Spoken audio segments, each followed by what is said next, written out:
नमस्कार। आज के इस डीप डाइव एक्सप्लेनर में हम राजस्थान के शाही राजवंशों की एक ऐसी महागाथा को खंगालने वाले हैं जिसमें सत्ता का जबरदस्त संघर्ष है, लाजवाब रणनीतियां हैं और एक कभी न टूटने वाला जज्बा है। तो आइए सीधे इतिहास के उन पन्नों में चलते हैं और देखते हैं कि कैसे इन राजवंशों ने न सिर्फ अपना साम्राज्य खड़ा किया बल्कि सदियों तक उसे कैसे बचाए रखा।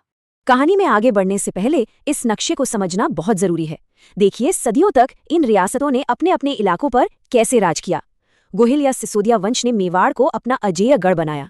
वहीं मारवाड़ और बीकानेर के रेतीले धोरों में राठौड़ों का दबदबा था। आमेर और जयपुर की कमान कछवाहा वंश के हाथों में थी, जबकि अजमेर और रणथंभौर पर चौहानों का परचम लहराता था। ये बेसिक स्ट्रक्चर ध्यान में रखिएगा। इस पूरी टाइमलाइन को अच्छे से समझने के लिए हमारा रोड मैप कुछ इस तरह रहेगा। पहले राजपूत शक्ति की नींव, फिर दिल्ली के सुल्तानों से टकराव, उसके बाद मुगलों के दौर की अलग अलग रणनीतियां, फिर हम देखेंगे प्रतिरोध का युग, उनके किले और संस्कृति, और आखिर में कैसे आंतरिक कलह और मराठाओं की एंट्री ने सब कुछ बदल दिया। तो चलिए सबसे पहले बात करते हैं राजपूत शक्ति की नींव की और देखते हैं कि इन राजवंशों की स्थापना आखिर हुई कैसे। अगर हम शुरुआती दौर की बात करें तो इस बेहद मुश्किल और दुर्गम भूभाग में अलग अलग कुलों ने अपनी जड़ें जमानी शुरू कर दी थीं। 734 ईस्वी में बप्पा रावल ने मेवाड़ पर कब्जा करके एक बहुत ही मजबूत नींव रखी। फिर 1113 में अजय राज ने अजमेर बसाया और सत्ता का ये सफर यहीं नहीं रुका। आगे चलकर 1459 में राव जोधा ने अपना आइकॉनिक शहर जोधपुर बसाया और ठीक इसके कुछ साल बाद 1488 में राव भीका ने बीकानेर की नींव रखी। एक तरह से पूरा राजनीतिक नक्शा धीरे धीरे अपना आकार ले रहा था।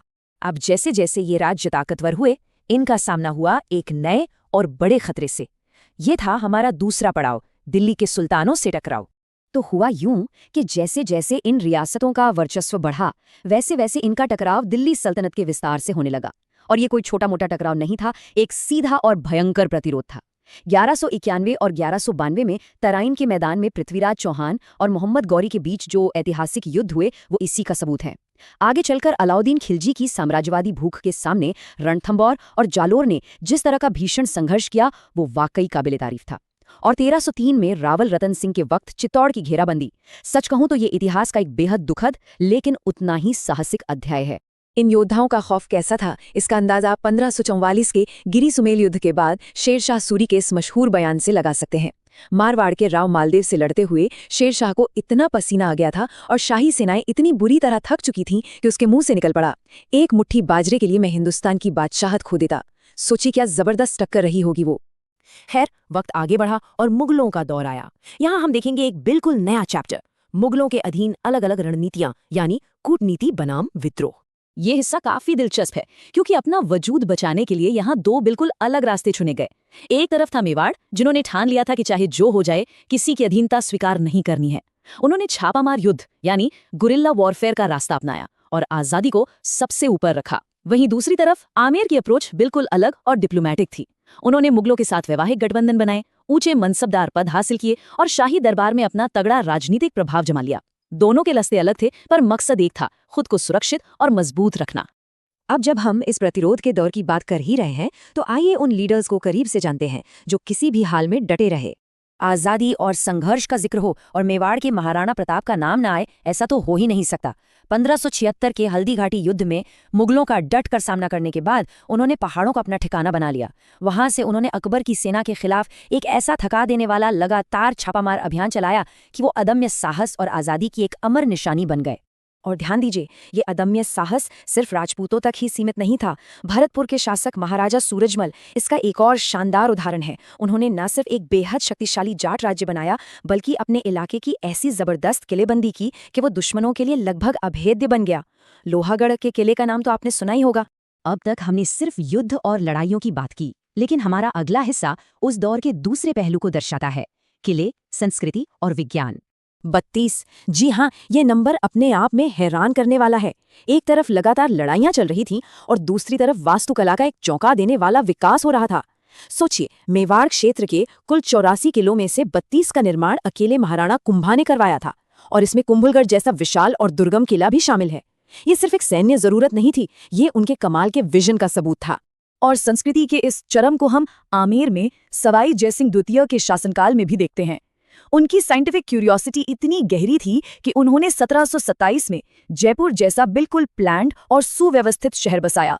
यही नहीं, उन्होंने जंतर मंतर जैसी अद्भुत खगोलीय वेधशालाएं बनवाईं और सितारों की एकदम सटीक मैपिंग के लिए जीजे मोहम्मद शाही की रचना की। सच में उस जमाने के हिसाब से ये एक बहुत बड़ी वैज्ञानिक छलांग थी। लेकिन हर सुनहरे दौर का एक अंत होता है। अब आते हैं अपने आखिरी और थोड़े दुखद हिस्से पर, आंतरिक कलह और मराठाओं की एंट्री। इस शानदार महागाथा का आखिरी अध्याय निराशाजनक है। इस पतन की कहानी शुरू होती है आपसी विवाद से। जयपुर में सवाई जयसिंह द्वितीय के निधन के बाद ईश्वरी सिंह और माधो सिंह के बीच उत्तराधिकार का एक लंबा संघर्ष शुरू हो गया। दोनों प्रतिद्वंद्वी गुटों ने एक दूसरे को हराने की जल्दबाजी में हताश होकर मराठा सेनाओं को मदद के लिए बुला लिया, और बस यही वो सबसे बड़ी गलती थी जिसने राजस्थान में सत्ता का बैलेंस हमेशा के लिए बिगाड़ दिया और मराठों का एक विनाशकारी प्रभाव वहां स्थापित हो गया।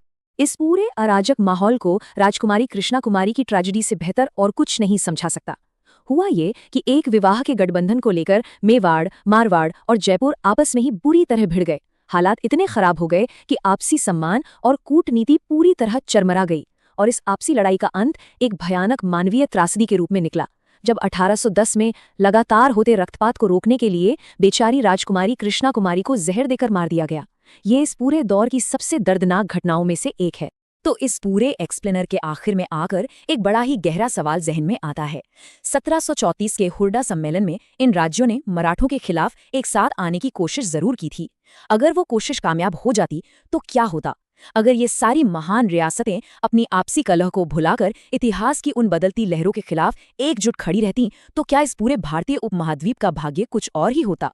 ये सोचिएगा जरूर। आज के सफर में बस इतना ही। उम्मीद है आपको ये